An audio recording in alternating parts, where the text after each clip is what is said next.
আসলে সে অনেক দিনের প্রশ্ন আমার কাছে। দিনে ফেরার পর থেকে আমার পরিবার থেকে সেরকম বাধা পাইনি। আমি যে এলাকার, সে এলাকাটা একটা বেদাতি সুন্নিদের এলাকা, কিন্তু আল্লাহর রহমতে আমি সেসব সম্পর্কে অবগত থাকার কারণে ওইসব নিফাককে জড়াইনি। তো আমি যখন থেকে হকের পথে চলতে শুরু করি, আমার বাবা কিছুদিন আগেও আমাকে ওয়াহাবি বলেছে, আমি আপনার দারাসে গত 5-6 মাস ধরে আসছি, এতে পরিবার কিছুটা ঝামেলা পোহাতে হচ্ছে পরিবারে। আমি দিনের মৌলিক বিষয়গুলো মেনে চলার চেষ্টা করি। আর আমার যখন মা বাবার সাথে কোনো কারণে বাড়াবাড়ি হলে তাদের সাথে উচ্চবাচ্য করে ফেলি, এতে আমি অনুতপ্ত। সায়েন্সের ছাত্র হওয়ার কারণে আমাকে সবসময় কোচিং সেন্টারে যেতে হয়, সেখানে ফি মিক্সিং এবং নজর হেফাজত করা কঠিন। তবুও আল্লাহ সাহায্য করেন। সমস্যা হলো যখন আমি এই দুনিয়াবি এলমে গুরুত্ব দেওয়ার বিরুদ্ধে কথা বলি, তখন পরিবার থেকে অনেক কথা শুনি। এমনকি আমার মা ইসলাম নিয়ে চম্পর গিয়া গালি উচ্চারণ করে আমাকে বকাঝকা করে।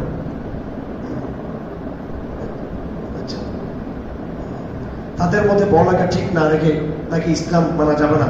তারা দুনিয়ার প্রতি এতই বিমোহিত যে তাদের আল্লাহ নাফরমানিগুলো তারা ধরতে পারে না, আল্লাহ নাফরমানিগুলো তারা ধরতে পারে না। আমি কিছু বললে তারা বারবার আমাকে খোঁটা দেয়, মানে ইসলাম শব্দের উচ্চারণ করে ইসলাম মানাও।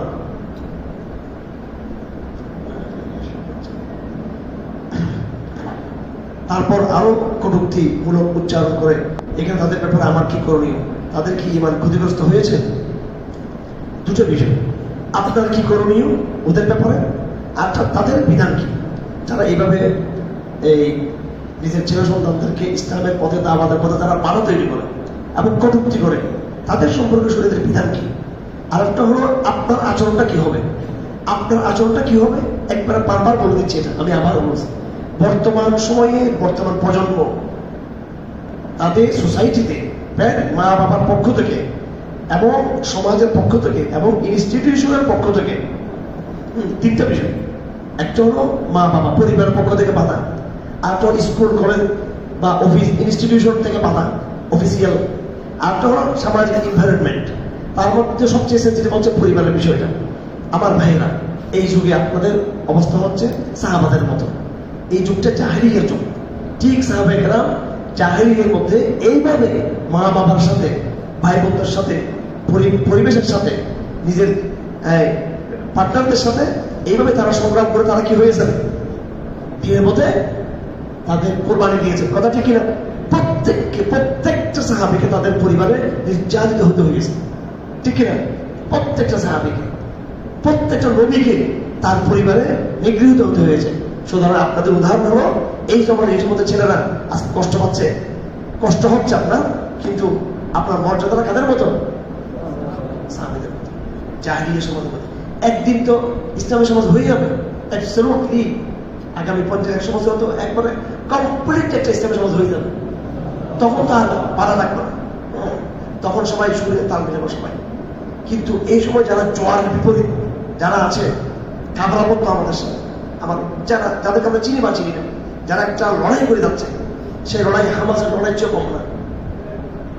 এটা পরিবারের সাথে লড়াই, সমাজের সাথে লড়াই, ফ্রি মিক্সিং এর সাথে লড়াই।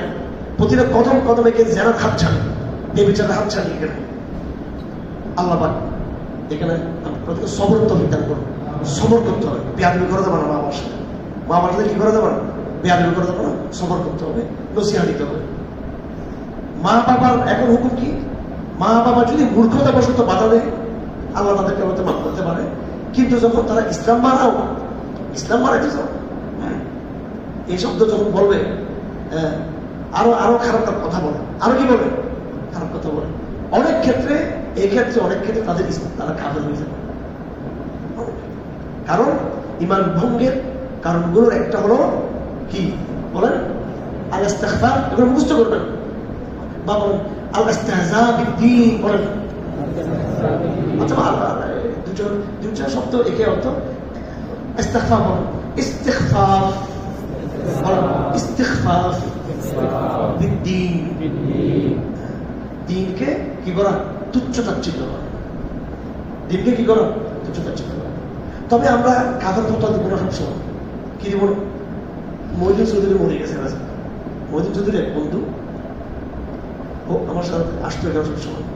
হুজুর আর বড়তে জহানত দিই তো চৌধুরী হইলাম যে আর বড় জহানত দিই। সৌদি দিন না লিল্লাহ তো বরাদ তো বরবাদ করে ফেলেছে, নষ্ট করে ফেলেছে। আমি চিন্তা করলাম যে এটা কাফের বলবো না মুসলমান মোদী চৌধুরী, চিন্তা করলাম যে এটা একটা খুব নম্বর মোদী চৌধুরী কি মূর্খ, এটা তাহলে বলে ফেলেছে, এটা তালের মধ্যে বলবে পড়ার তা ফতোয়া দিয়ে নেই। তো কিন্তু ইচ্ছা করে কেউ বলে থাকলে এবং মনের মধ্যে যদি কি থাকে, ঘৃণা থাকে, ইমান চলে যাবে। কি চলে যাবে? ইমান চলে যাবে। ইসলামকে তুচ্ছ তাচ্ছিল্য করা, আলেম ওলামাদেরকে ফকিন্নি, মিসকিন, এতিম, এইভাবে মুজাহিদদেরকে জঙ্গি ফঙ্গি, জওয়ানদেরকে রাজাকার, তবে অশিক্ষিত সালাফিদেরকে অশিক্ষিত, এইভাবে এই যে একটা আমাদের সমাজে কত ট্রেন্ড আছে ঘৃণা করা, ইমান শেষ। কি শেষ? ইমান শেষ।